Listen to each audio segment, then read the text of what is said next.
Hey there, welcome to the Bible in 5. This week you're going to be reading what are called the Pastoral Letters, or in your Bibles they're just the letters of 1st and 2nd Timothy and Titus.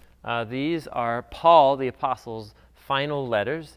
They were written during the period of his life after the book of Acts ends. So the book of Acts ends with Paul under house arrest in Rome, and according to what we can put together from the letters and from other early church history, Paul was released from that imprisonment and had about 5 or 6 more years where he traveled around to the different churches like he had been doing in the book of Acts.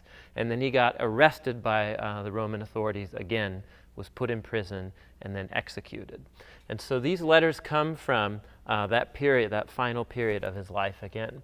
And essentially what these letters are, they're called the Pastoral Letters because they are written to 2 close co-workers and friends of Paul. Timothy, who's mentioned in the book of Acts, a co-worker of Paul's, and then also Titus, who's mentioned in the book of Acts and in some of his letters as well. And here's essentially what happens. During these latter years of Paul's life, he's hearing reports about how all of the young Jesus communities are doing across, the ancient Greek and Roman world that he had helped start. And he's hearing reports about problems that are coming up.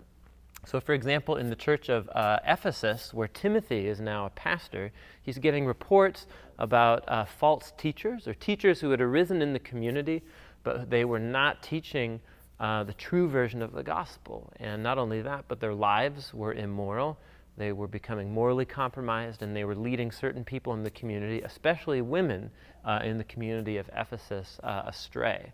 And also in Titus, there were just a lot of problems as well. So what Paul does is, instead of writing a letter to the whole church, he takes a different tack. He writes a letter to the leaders, Timothy and to Titus. And what these represent essentially is kind of like Paul's wisdom and reflection and kind of divinely inspired guidance to these 2 young leaders of these Jesus communities, these churches. So they're often called the Pastoral Letters because it's sort of like, here's how we're watching Paul handle these challenges and give guidance to these young leaders. And there's really just kind of a core set of themes here. You can read more in the weekly Bible guide that you can also download on the website. But there's just a core set of themes that he returns to. A big focus of his in these letters is the gospel, obviously, the story of the gospel. And he received the story of the gospel from Jesus when he had his encounter. It's told in the book of Acts. And for Paul, that was the utmost thing to protect and guard and preserve from distortions and so on. And a big part of what was happening in the churches where these guys were pastors was people were either misunderstanding the gospel or they were promoting a distorted version of the gospel. It got distorted by religious traditions, or it turned it into a story of how we need to earn our way to God or engage in certain religious practices that will earn God's favor and so on. So time and time again, Paul returns in these letters. He helps them preserve the true story of the gospel, of God's justice and his grace through the death and resurrection of Jesus.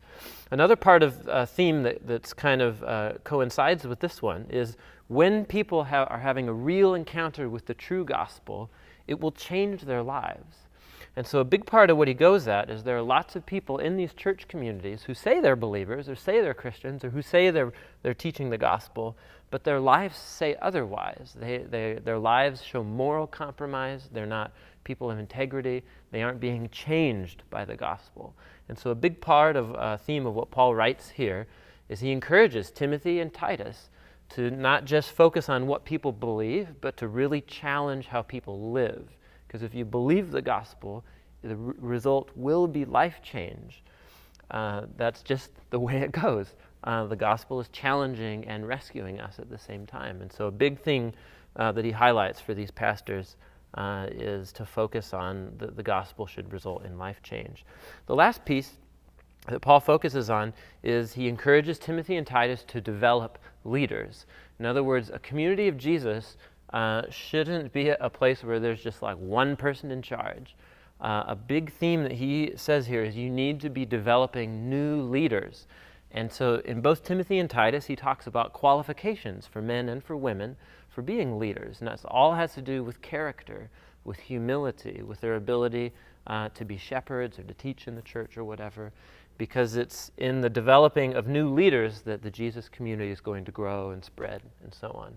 So that's the Pastoral Letters. They're short, they're very powerful, they're full of really profound statements of the gospel, but also of real challenges that the gospel should result in genuine life change in our midst here as a community of Jesus. So anyhow, they're very powerful, they're worth reading and rereading and meditating on over many, many years.